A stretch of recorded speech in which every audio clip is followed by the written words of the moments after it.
Selamat pagi Bapak, Ibu, dan saudara-saudaraku.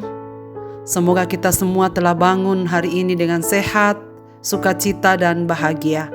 Senang sekali saya menjumpai Bapak, Ibu, dan saudara-saudara sekalian pada pagi hari ini melalui Renungan Pagi edisi 18 Juli 2022. Bacaan kita pagi ini masih dari Kisah Rasul pasal 19 ayat 13 hingga ayat yang ke-16 demikian.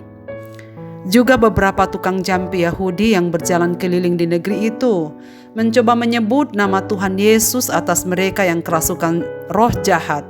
Dengan berseru katanya, "Aku menyumpahi kamu demi nama Yesus yang diberitakan oleh Paulus." Mereka yang melakukan hal itu ialah 7 anak dari seorang imam kepala Yahudi yang bernama Skewa. Tetapi roh jahat itu menjawab, "Yesus aku kenal, dan Paulus aku ketahui. Tetapi kamu, siapakah kamu?" Dan orang yang dirasuk roh jahat itu menerpa mereka dan menggagahi mereka semua dan mengalahkannya, sehingga mereka lari dari rumah orang itu dengan telanjang dan luka-luka. Asal menyebut nama Yesus.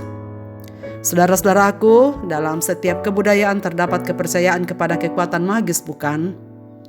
Dalam setiap suku, misalnya di suku Toraja, ada jampi-jampi, ada ilmu hitam, dan lain sebagainya. Suatu tindakan yang menggunakan kekuatan roh dan benda yang dianggap mempunyai kekuatan untuk membantu manusia. Itu hal-hal yang magis. Salah satu bentuknya adalah praktik penyembuhan dan pengusiran roh jahat dengan mengucapkan nama tertentu. Ini disebut mantra.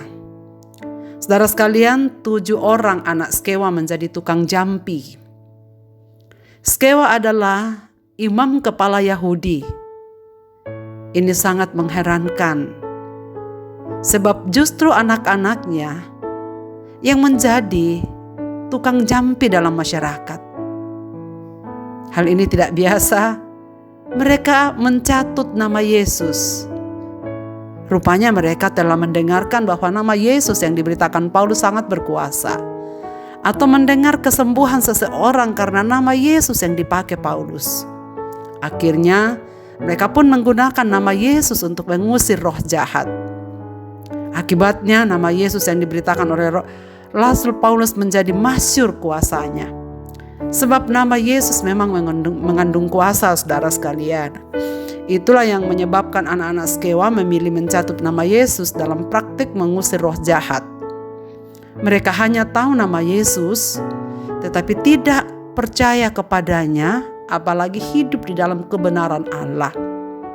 Akibatnya roh jahat itu tidak tunduk kepada nama Yesus yang dikatakan oleh para dukun Yahudi itu. Roh jahat juga mengetahui tentang Yesus dan Paulus. Namun roh itu tidak mengenal otoritas anak-anak Skewa.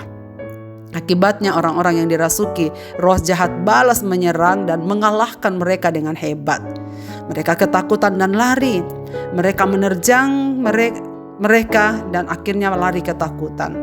Bahkan tragisnya karena mereka lari sambil telanjang, saudara sekalian. Setan itu sungguh mempermalukan mereka. Saudara, ada perbedaan antara tahu dan percaya. Perasaan tahu hanya melihat atau mendengar, belum sampai pada pemahaman yang sebenarnya. Sedangkan percaya adalah sikap yang mengandalkan sesuatu yang dipercayai. Orang yang percaya kepada Yesus akan hidup menurut kehendaknya dan mengandalkan Dia saja dalam perilaku hidup sehari-harinya. Kegagalan anak-anak Skewa mengusir roh jahat justru membuat nama Yesus semakin terkenal. Melalui kejadian itu, orang-orang yang menjadi tahu bahwa nama Yesus bukanlah nama sembarangan. Sebab dalam nama Yesus ada kemenangan dan kuasa bagi setiap orang yang mau hidup mengikuti kehendaknya. Saudara-saudaraku, dari kasus ini kita mengetahui bahwa ada yang dapat menyebut dan memanggil nama Yesus tetapi tidak percaya kepadanya. Bahkan ada yang bisa melayani atas nama Yesus, namun ia sendiri tak percaya kepada Kristus. Sebab menjadi murid Kristus tidak cukup hanya menyebut di mulut saja, namun harus hati yang percaya. Sebagaimana yang dikatakan Paulus dalam kitab Roma pasal 10, iman ada di mulut dan di dalam hati. Ini firman itu dekat kepadamu, Roma pasal 10 ayat yang ke-8.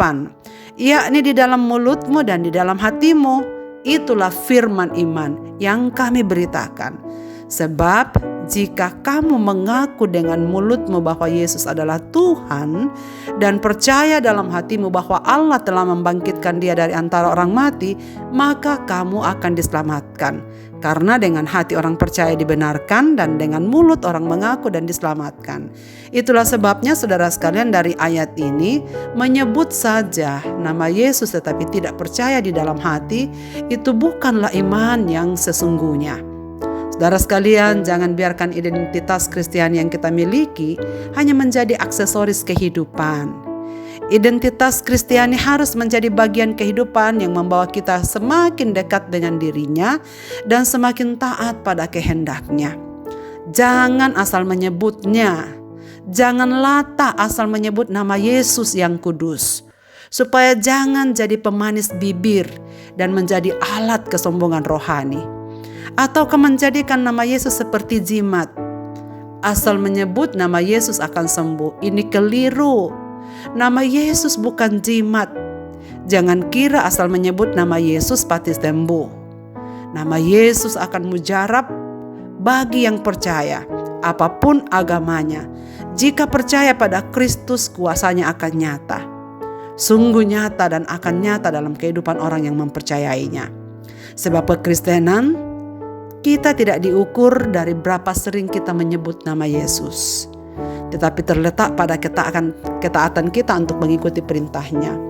Nama Yesus memang berkuasa bagi yang percaya kepadanya dan yang menyerahkan diri padanya.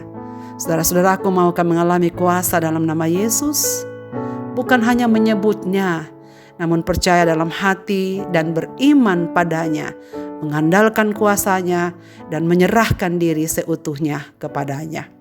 Marilah kita berdoa. Bapa di surga, terima kasih banyak untuk firman-Mu pada pagi ini yang mengawali langkah-langkah kami di hari ini. Kami sungguh bersyukur memiliki nama yang penuh kuasa, nama yang mujarab, nama yang berotoritas bagi kami anak-anak-Mu yang mengasihi Engkau, yang percaya kepadamu. Terima kasih ya Tuhan, nama-Mu penuh kuasa bagi kami anak-anak-Mu. Itulah sebabnya ya Bapa di surga, kami berdoa kepadamu supaya Engkau semakin meneguhkan percaya kami, supaya kami dapat mengalami kuasa di dalam nama Yesus itu.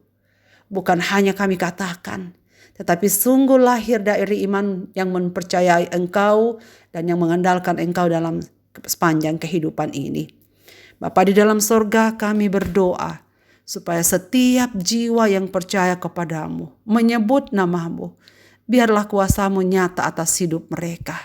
Secara khusus saudara-saudara kami yang sedang memerlukan kesembuhan, kami tahu bahwa Engkau tabib di atas segala tabib. Biarlah iman mereka mempercayai bahwa Engkau dapat menyembuhkan mereka pada waktu yang tepat. Kami berdoa bagi saudara-saudara kami yang sedang mengalami kesedihan. Hiburkanlah mereka ya Tuhan dengan nama Yesus yang penuh kuasa itu.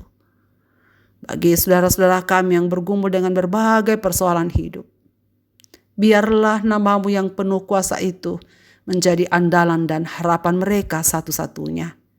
Mampukanlah kami menjadikan nama Yesus sebagai sumber kekuatan dan pengharapan, agar setiap kali kami menyebut dan memanggil nama-Mu, kami sungguh merasakan kehadiran-Mu dalam sepanjang kehidupan ini. Nama Yesus yang penuh kuasa itu akan nyata dalam kehidupan kami. Segenap pendengar renungan pagi ini dimanapun mereka berada, biarlah nama-Mu yang penuh kuasa itu ya Tuhan, nyata sungguh di dalam kehidupan mereka. Dengar doa kami. Kami berseru dalam nama Yesus Kristus, Tuhan dan Juru Selamat kami. Amin. Selamat beraktivitas Bapak, Ibu, dan saudara sekalian. Tuhan memberkati kita dengan firman ini.